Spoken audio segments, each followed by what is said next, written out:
Van Halen. They're one of the most important names in rock and roll history and heavy metal. With more than 80 million albums sold worldwide, they're a force to be reckoned with. David Lee Roth, their frontman, with his explosive personality and stage presence, Alex Van Halen, with his grooves and distinct sound, as well as Michael Anthony's bass lines and high-pitched backing vocals, contributed to the band's success. But most importantly, there was Eddie. A banker picks up the guitar and goes like this, you know. And a rock and roller goes like that.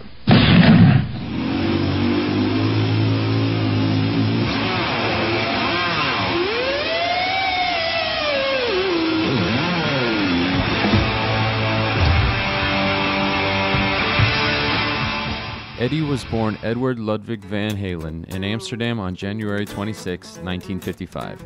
He grew up with his brother Alex and two parents, Jan and Eugenia Van Halen. And at the age of 7, Edward and the family moved to the suburbs of Pasadena, California.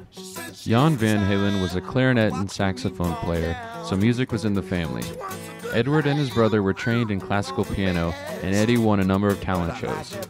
Eventually, Alex Van Halen got an electric guitar, and Eddie used his money from a paper route to buy a drum set. Alex just could never get used to playing the guitar, and it always became frustrating for him. However, to Eddie, playing the guitar just seemed like second nature. Oftentimes, Eddie would return home from his paper route to find his brother Alex banging around on his drums, and the rest, as they say, is history.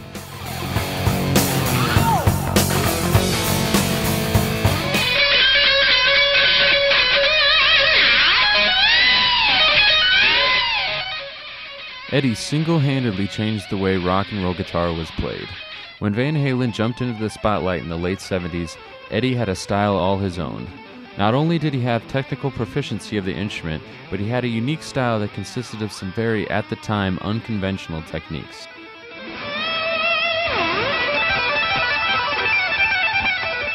Finger tapping was rarely, if ever, seen before the 70s, and although it had been done before, no one popularized it and displayed its brilliance more than Eddie.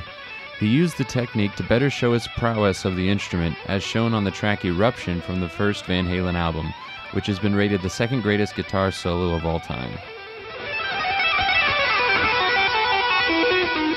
Because of this, finger tapping is a staple in modern rock guitar playing. This technique is used by a great deal of today's guitar virtuosos, such as Paul Gilbert, Yngwie Malmsteen, John Petrucci of Dream Theater, Steve Vai, and countless others.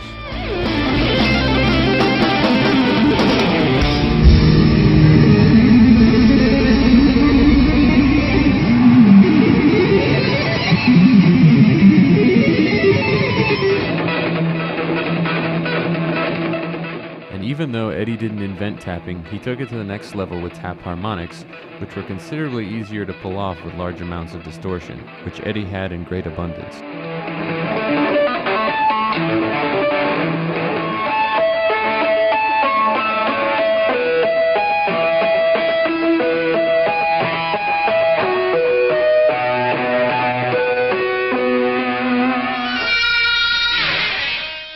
Ed was a master of producing odd and inventive new sounds from his guitar. Using a Floyd Rose floating-style tremolo system and massive amounts of distortion, Eddie would hit a harmonic and then go to town on the whammy bar, causing all sorts of unorthodox effects that had never been seen before.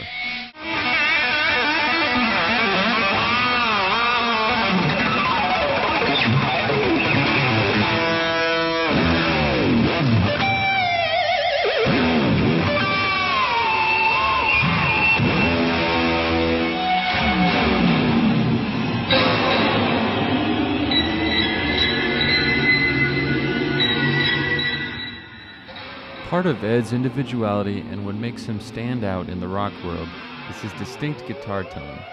He achieved this by building his own haphazardly made guitar, which he originally played through a stock 100-watt Marshall amplifier.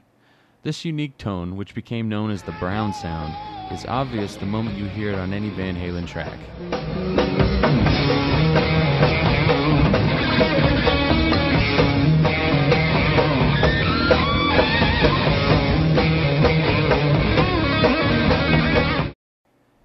Eddie has acknowledged that he has a number of influences, such as Eric Clapton during his time with Cream, Queen guitarist Brian May, Led Zeppelin's Jimmy Page, and jazz fusion guitarist Alan Holdsworth. Eddie studied and used the styles of these great musicians to mold his own, but in a completely different way.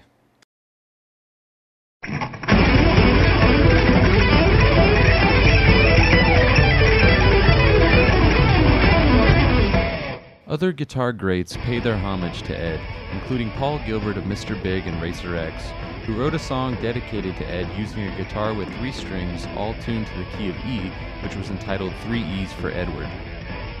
3 E's for Edward, of course, refers to the 3 E's on my acoustic guitar, and Edward, of course, refers to Edward Van Halen, one of my favorite guitar players in the universe.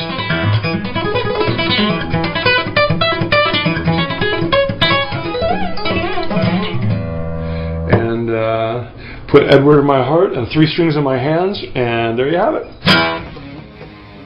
Even to this day, Eddie is credited as being one of the great guitar gods. Slash of Guns N' Roses and Velvet Revolver has said about Eddie that not since Jimi Hendrix has there been such an impact on the way rock and roll guitar is played.